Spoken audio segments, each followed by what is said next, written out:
In the shadowed courts of medieval Europe, justice was never gentle.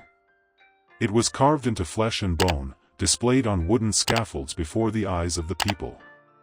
Here, the law was not a parchment sealed in wax, it was a blade, a rope, a will turning slowly under the weight of human screams. Yet behind this brutal theater stood a figure both essential and despised. The executioner. A man society demanded, but never welcomed. The one who enforced order, yet carried a stain no baptism could wash away. Among these figures, one name echoes through the centuries. Frantz Schmidt. But his story did not begin with ambition. It did not begin with crime. It began with a decree, a single command that chained his family to blood and steel. A destiny forced upon him, long before he first raised the sword. If this glimpse into the dark paradox of medieval justice gripped you, then you've only just stepped into the shadows. Subscribe to Disturbing Tale, where history's most unsettling truths are unearthed, one story at a time. Before Frantz Schmidt ever touched a sword, his destiny had already been sealed. It began not with him, but with his father, Heinrich Schmidt, a man who never dreamed of standing on a scaffold. Heinrich was no killer. He was a craftsman in the Bavarian town of Hof, a man who worked with his hands, shaping wood and steel into useful tools. In another life, his name might have been remembered for honest labor. But fate is rarely merciful, and the politics of princes cared nothing for a man's dreams. The turning point came in the mid-16th century, when the local executioner of Hof died without leaving a son to inherit his position. In the Holy Roman Empire, execution was a profession bound by bloodline. If no heir could be found, the ruler of the land was forced to appoint another. It was not a choice, it was law. And so, the Margrave of Ansbach cast his gaze over the townsman. His finger fell on Heinrich Schmidt. With a single decree, the craftsman became an executioner. No trial, no negotiation, no escape. Imagine the horror, one day respected as a tradesman, the next condemned as a pariah. For in medieval eyes, the executioner's work carried a taint. It was necessary, yes, society demanded someone to wield the sword of justice, but touching death marked a man as unclean. His children would inherit that stain. His family would be shunned in the marketplace, excluded from guilds, and forced to live apart from their neighbors. Heinrich had no say in the matter. Refusing the Margrave's order was unthinkable, a death sentence of its own. And so he obeyed. His first execution severed not only the head of a condemned man, but also the thread of his own former life. From that day forward, he and his bloodline would be bound to death's work. This was the curse of inheritance that France would one day carry. Unlike noble lineages that passed down crowns, titles, and lands, the Schmidt family's legacy was the sword, the rope, the branding iron. Their inheritance was fear, isolation, and blood. It is here that the paradox of medieval justice reveals itself most clearly. The state needed executioners, yet despised them. Rulers elevated men like Heinrich to carry out their justice, but the rest of society cast them down as untouchables. It was a role both exalted and damned, the necessary evil that kept order standing. And so, France was born into this fate, not as an innocent child with a future to choose, but as the son of an executioner. His life would be defined before his first breath. He could not run from it. He could not erase it. He could only step onto the scaffold when his time came, and unlike his father, who had been forced against his will, France would one day choose to embrace it, to transform shame into mastery. But that choice still lay ahead. For now, the curse of the Schmidt family had begun. Fate forced Heinrich Schmidt into bloodshed, and in doing so, it cursed generations to come. If you want more legacies like his, twisted, tragic, and unforgettable, then join us here at Disturbing Tale. Subscribe, and walk with us into history's darker corridors. When Frantz Schmidt entered the world in 1555, his life was already marked. He was not seen as simply a child, but as the son of an executioner, a stigma as permanent as blood itself. From the moment he could walk the streets of Hof, he carried a name that whispered of death. Children of executioners grew up in a strange twilight. They were not criminals, yet they were treated as if they were cursed. Other children shunned them. Townsfolk avoided their touch, as though the taint of death could pass from skin to skin. The market doors were closed, the guild halls forbidden. To be an executioner's child was to be born an outcast.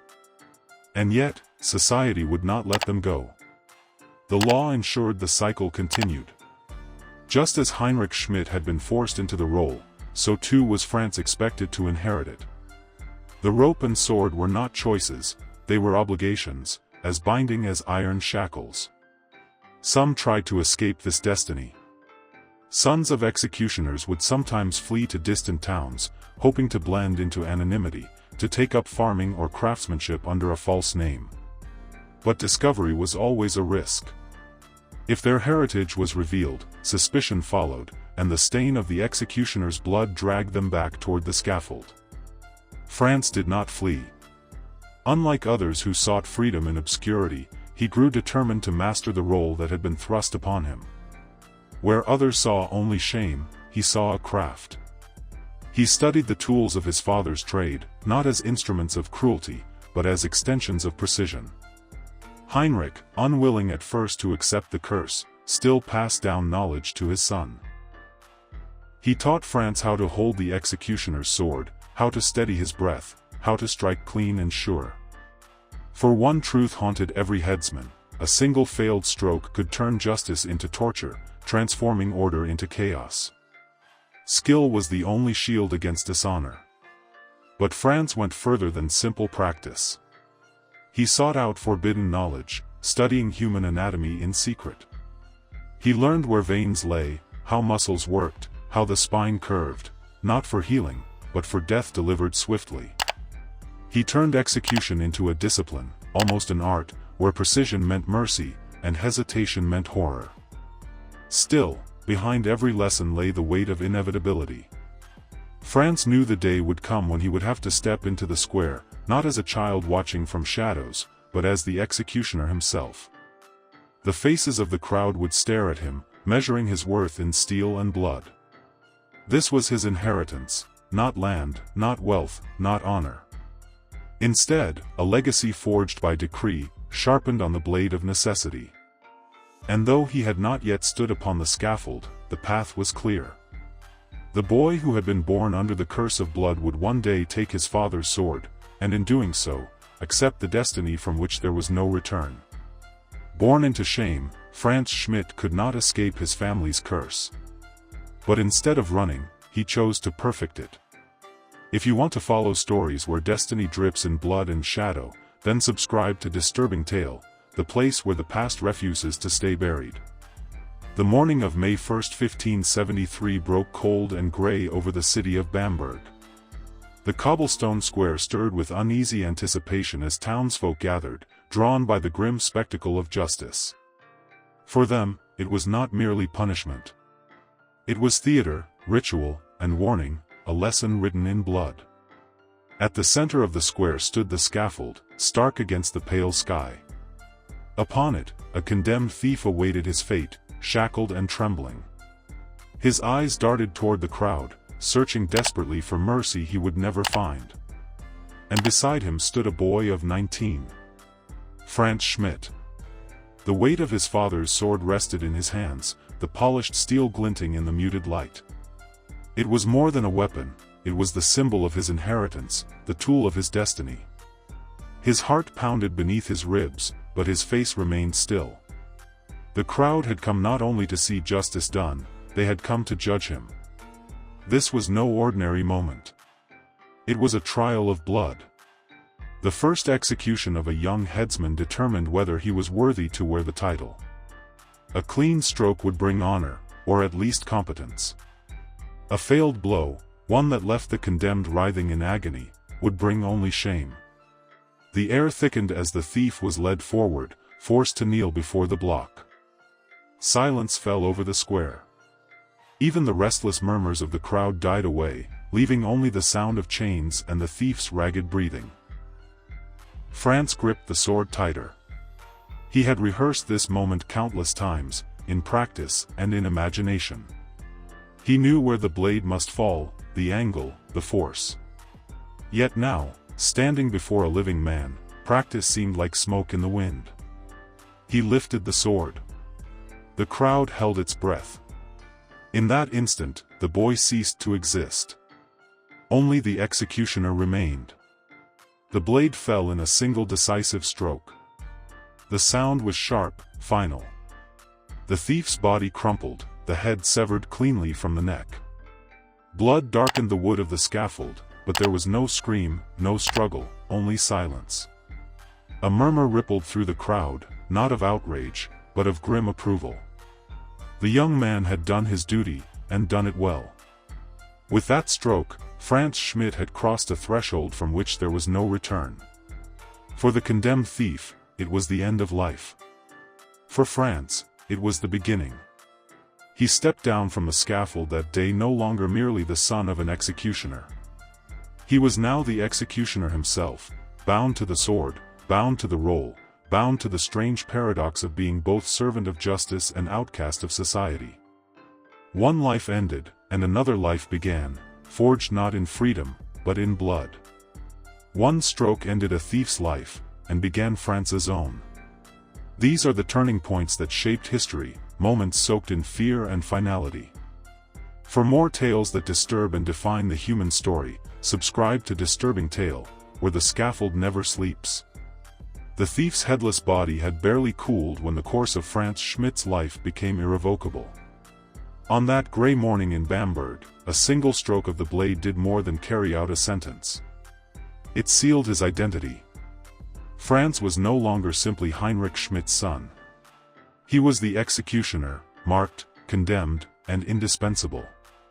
But unlike his father, who had been thrust into the role against his will, Frantz chose to accept it. More than that, he chose to master it. Where most executioners performed their duty with resignation or bitterness, Frantz saw something else, a craft, a discipline, even a calling. To him, a sloppy execution was not only cruelty to the condemned, it was dishonor to the court, to the law, and to himself. He understood that a botched stroke turned justice into humiliation. And so, he dedicated his life to precision. Frantz trained like a soldier preparing for battle.